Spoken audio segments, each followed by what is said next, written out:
Chairman PTI इस वक्त दर्जनों केसेस में बुरी तरह शिकंजे में है। गिरफ्तारी के बाद रोजाना की बुनियाद पर उनकी किसी न किसी मुकदमे में गिरफ्तारी की राह हमवार हो रही है। गुज़श्ता दिनों इंसदाद दहशतगर्दी अदालत ने एफआईए को उन्हें साइफर केस में तफ्तीश करने की इजाजत दी थी। आज 6 मजीद मुकदमात में उनको शामिल तफ्तीश करने की इजाजत दे दी गई है।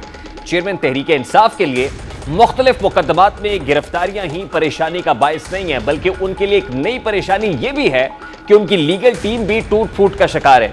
उनकी कानूनी टीम के सीनियर वकील शेर अफजल मुरव्वत पहले ही कुछ शुकूक शुबहात का इजहार करके अंडरग्राउंड जा चुके हैं, जबकि अब इतलात हैं कि मुल्क के नामवर वकील ख्वाजा हारिस भी उनकी कानूनी टीम से अलग हो चुके हैं। उनकी अलहदगी की वजह भी कानूनी टीम में डेकोरम ना बताया जा रहा है।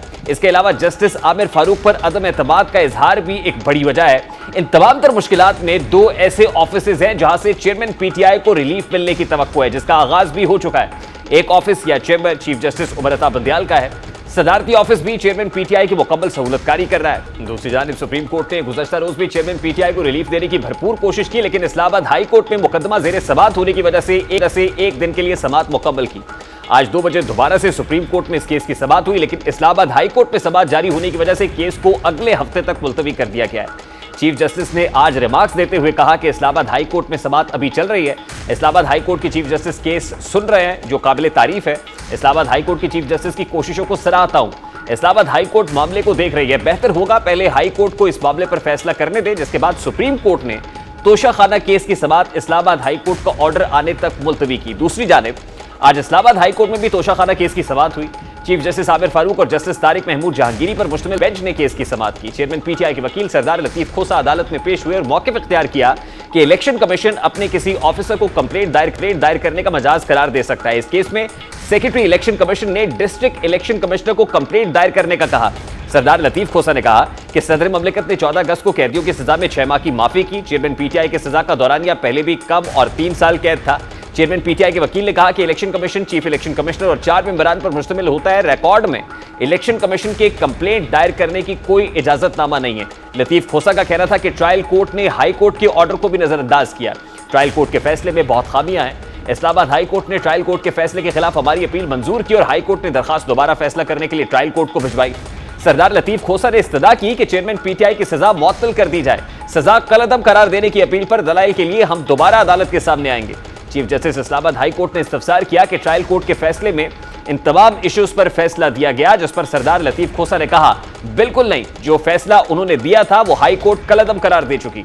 जस्टिस आमिर फारूक ने इस्तफसार किया कि हतमी फैसले में क्या ट्रायल कोर्ट ने वजूहात दी, जिस पर लतीफ खोसा ने बताया कि ट्रायल कोर्ट ने वजूहात नहीं दी।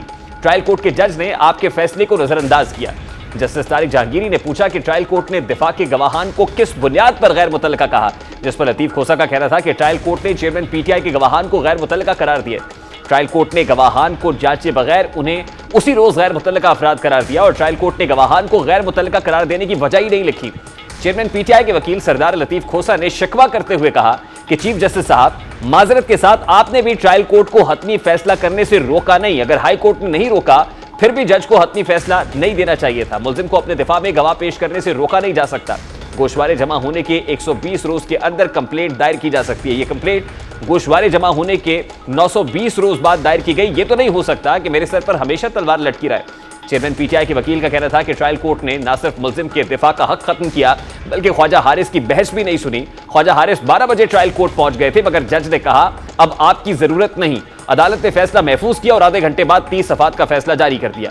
12:30 बजे फैसला आया और 12:35 पर पुलिस चेयरमैन पीटीआई को गिरफ्तार करने पहुंच गई।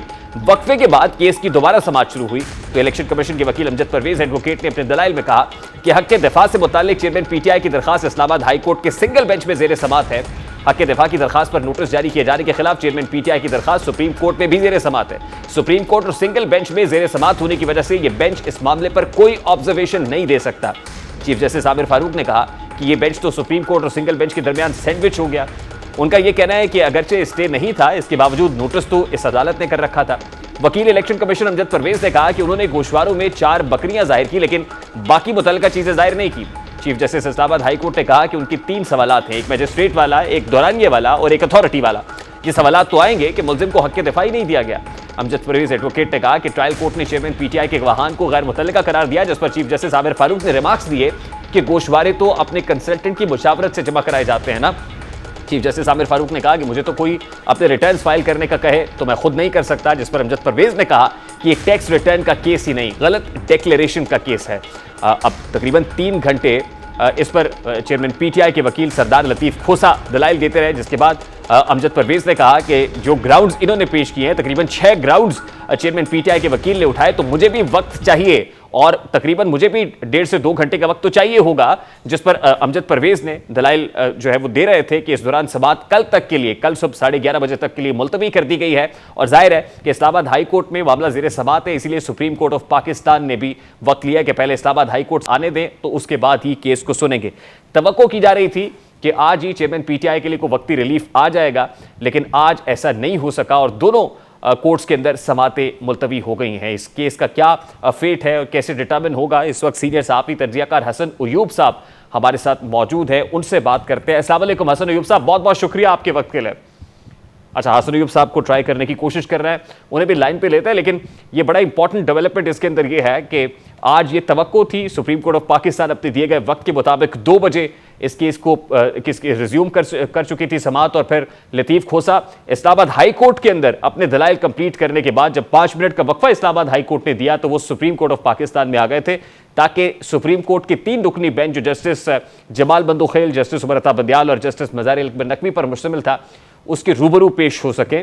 वहाँ पर जो गुफ्तगू हुई उसमें लतीफ खोसा यकीनन दोनों तरफ से, एक तरफ उन्होंने एक लंबी चौड़ी समाअत की, 6 ग्राउंड्स पेश किए, दूसरी तरफ सुप्रीम कोर्ट ने जब इस्तफसार किया कि इस्लामाबाद हाई कोर्ट के अंदर क्या बना, तो बताया गया कि अभी वहाँ पर दलाइल जारी हैं। उसके बाद इलेक्शन कमीशन ऑफ पाकिस्तान के वकील अमजद परवेज को सुना जाना है, तो उसके बाद सुप्रीम कोर्ट ऑफ पाकिस्तान ने यह कहा कि अच्छा इकदाम है, काबिल सताइश है कि chief justice Islamabad high court इस मामले को सुन रहे हैं और जब तक इस्लामाबाद हाई कोर्ट इस केस के ऊपर कोई फैसला नहीं सुनाता है तब तक सुप्रीम कोर्ट ऑफ पाकिस्तान इंतजार करेगी। यानी अब ये इस्लामाबाद हाई कोर्ट पर मुनहसर है, कल सुबह 11:30 बजे का वक्त दिया गया है, क्या होने जा रहा है